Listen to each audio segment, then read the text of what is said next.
যুক্তরাষ্ট্রের গ্রুপ পর্ব শেষ করে বাংলাদেশ দল এখন পা রেখেছে ক্যারিবিয়ান অঞ্চলে। সেখানে বসেই নতুন সুসংবাদ পেল বাংলাদেশ, যেখানে নেপালের বিপক্ষে শ্রীলঙ্কার ম্যাচ বৃষ্টিতে পরিত্যক্ত হয়ে গিয়েছে। আর তাতেই কিছুটা স্বস্তি মিলেছে বাংলাদেশের শিবিরে।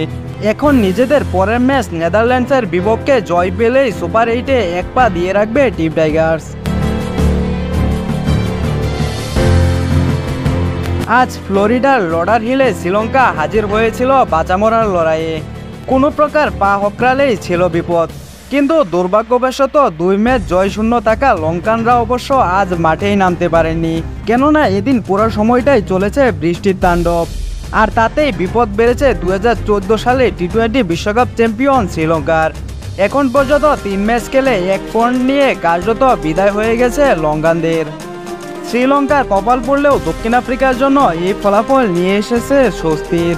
এই ম্যাচ পরিত্যক্ত হওয়ায় সুপার 8 নিশ্চিত করেছে প্রোটিয়ারা। ফলে প্রথম দল হিসাবে এবারে বিশ্বকাপে সেরা 8-এ উঠেছে এইডেন মাকারামের দল।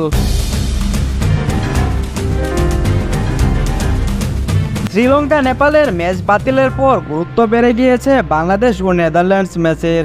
সেই ম্যাচ থেকে যারাই 2 পয়েন্ট নিতে পারবে তারাই সুপার 8-এর পথে এগিয়ে যাবে। এখন পর্যন্ত 2 দলই নিজেদের প্রথম 2 ম্যাচের একটিতে জিতেছে।